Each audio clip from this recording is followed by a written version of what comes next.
Nothing. What I'm saying funny. No, But continue. it's not funny though. Like we are not even focusing on how difficult it has become for people to date as a result of religion.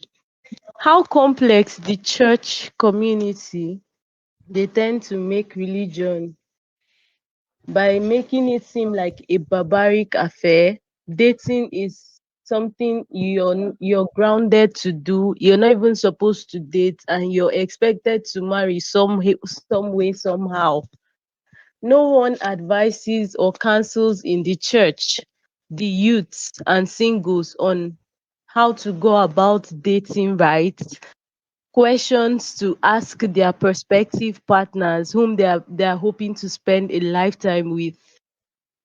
Hmm. They don't even do these things. Like the I elders say, in church, everyone neglects it and expects us to turn out to make good husbands and wives. And how do you expect this coming generation to keep a marriage? The rate of divorce is increasing drastically. Like we are not even looking at what is the cause. Now the major problem is our parents, especially in the black religious community. I think we tend to go a little bit too extreme when it comes to religious affairs, because I think we take it too extra. We go beyond what is necessary, and we even go off the realistic zone. So it's crazy because you don't expect a society of of of young minds, like people who are growing and looking up to the elders, and you're not telling them what they are supposed to know. You think it's by telling them go to church, pray, you separate the girls from the boys. Yes, maintaining decorum, I have no problems with that. You separate a husband from a wife, all in the name of um men should sit down one angle and women should sit down one angle. Then you expect them to keep a home. Oh, thank you. You expect them to keep a home. Now, you don't even encourage, like, there's no counseling for the youths and singles, because my mom would always say that the best time to learn about marriage is when you are single. You don't go into marriage and start discovering how to cope and start discovering how to like keep up with the challenges. You learn about them beforehand. When it comes to meeting a partner, all these things we are saying wouldn't even be an issue to bother ourselves about if we do ask the right questions when we date. I don't even know why people go on dates, because I wonder the kind of questions they end up asking each other. You go on dates and you all you talk about, I don't even know, you don't talk about like your personality, you don't talk about your beliefs, you don't talk about what could be the possible reality of not making you guys stay together for long. Or you know that your parents would be a challenge by not accepting you, or either of you, because due to religious practice, and you don't talk about these things as soon as possible. Personally, I don't think parents should have any right to interfere when their children have grown up. When it comes to religion, you don't have any right to tell me who I decide to be with. Like, you're not supposed to.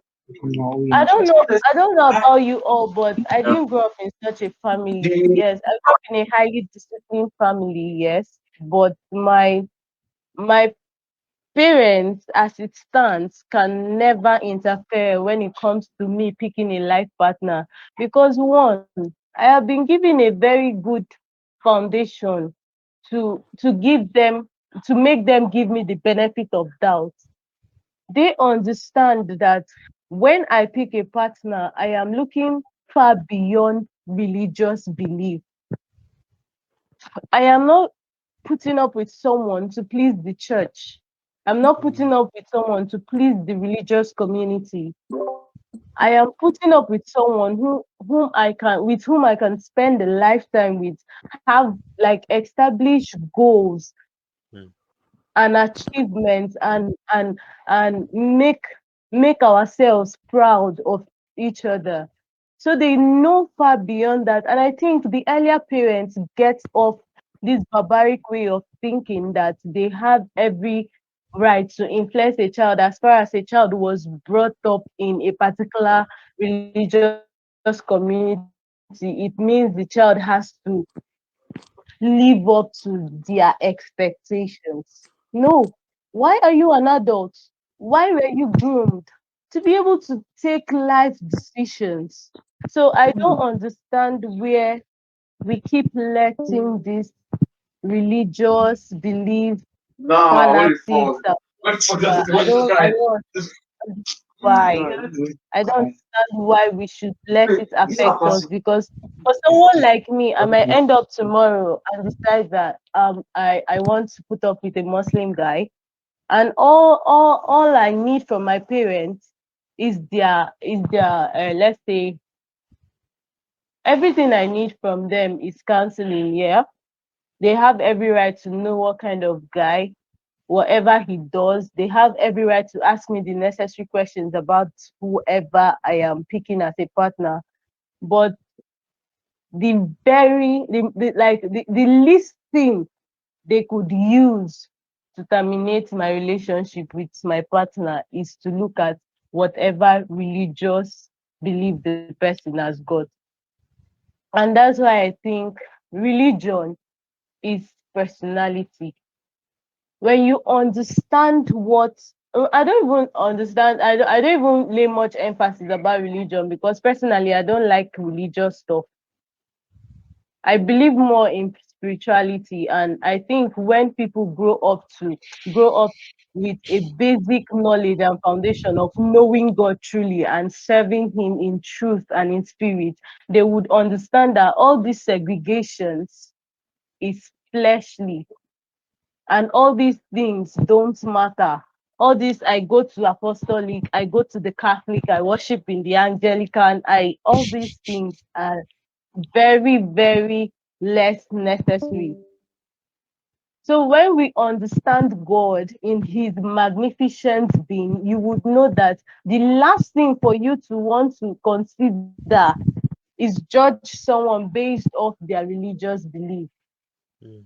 And that's where the problem comes in, because the fact that the African community takes these religious practices a very extreme is where it affects us, because you see somebody, instead of being very realistic about life or working, the person will say, I have been called to work in the house of the Lord, and you go every morning and sweep house and think that God God called you to be sweeping house, and you would sweep church and you would make it in life. When even the Bible says there is no food for a lazy man.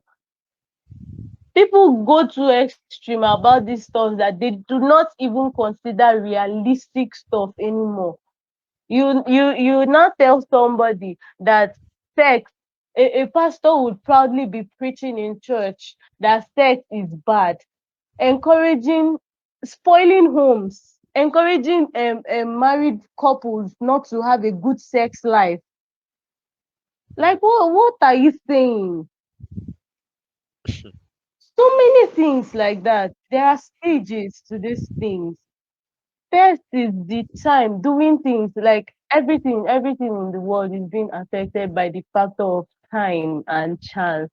And there's nothing you would if done the right way and at the right time. There's no way that thing would not yield positive outcome. So all this religious problem, personally, if you know who you are, you know who you are called to be, the generation and a holy priesthood of Christ, like you know and understand God not by mouth, you will know that all these segregations all these factions in church, all this, don't go to the Catholic. You see a church preaching against a fellow, like the congregation to go to another church. Like, are we not worshiping the same God? What are you telling me? What then are we preaching?